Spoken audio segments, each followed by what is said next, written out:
السلام علیکم۔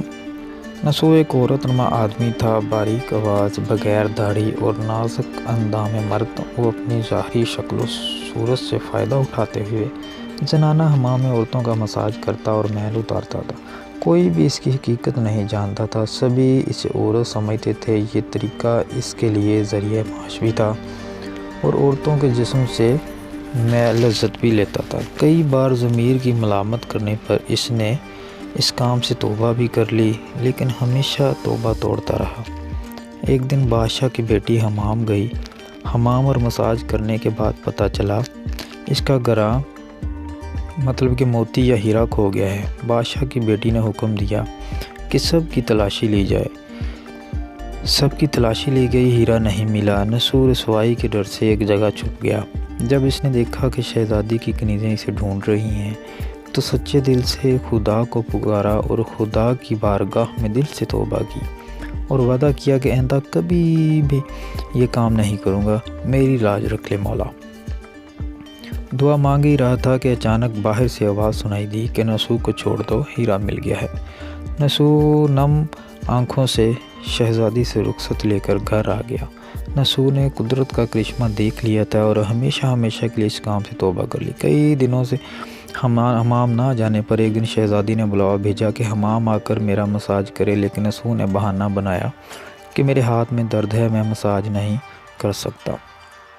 نسو نے دیکھا کہ اس شہر میں رہنا اس کے لیے مناسب نہیں ہے، سبھی عورتیں اس کو چاہتی ہیں اور اس کے ہاتھ سے مساج لینا پسند کرتی ہیں۔ جتنا بھی غلط طریقے سے مال کمایا تھا سب غریبوں میں بانٹ دیا اور شہر سے نکل کر کئی میل دور ایک پہاڑی پر ڈیرا ڈال کر اللہ کی عبادت میں مشغول ہو گیا۔ ایک دن اس کی نظر ایک بھینس پر پڑی جو اس کے قریب گھاس چر رہی تھی۔ اس نے سوچا کہ یہ کسی چرواہے سے بھاگ کر یہاں آ گئی ہے، جب تک اس کا مالک نہ آ جائے تب تک میں اس کی دیکھ بھال کر لیتا ہوں۔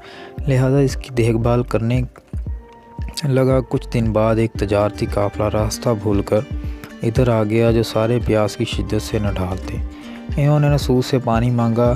نسو نے سب کو پانی کی بجائے دودھ پلایا۔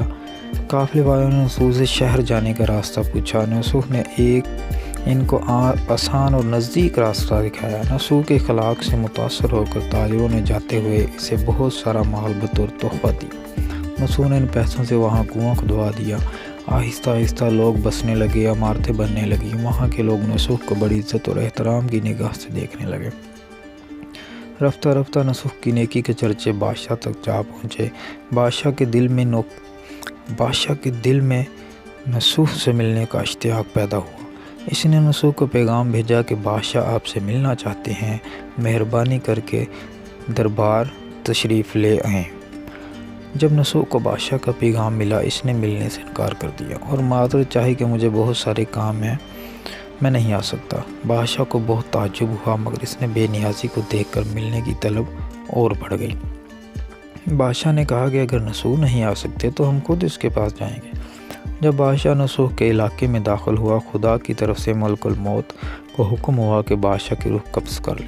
چونکہ بادشاہ بطور عقیدت مند نسو کو ملنے آ رہا تھا اور رعایا بھی نسو کی خوبیوں کی گرویدہ تھی، اسی لیے نسو کو بادشاہ کے تخت پر بٹھا دیا گیا۔ نسو نے اپنے ملک میں عدل و انصاف کا نظام قائم کیا۔ وہی شہزادی جسے عورت کا بیش بدل کر ہاتھ لگاتے ہوئے بھی ڈرتا تھا، اس شہزادی نے نسو سے شادی کر لی۔ ایک دن نسو دربار میں بیٹھا لوگوں کی داد رسی کر رہا تھا۔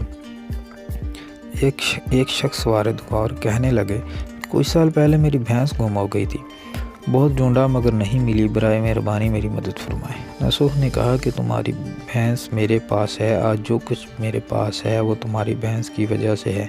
نسو نے حکم دیا کہ اس کے سارے مال و دولت کو آدھا حصہ بھینس کے مالک کو دیا جائے۔ وہ شخص خدا کے حکم سے کہنے لگا، نسو جان لو نہ میں انسان ہوں اور نہ ہی وہ جانور بھینس ہے، بلکہ ہم دو فرشتے ہیں، تمہارے امتحان کے لیے آئے تھے۔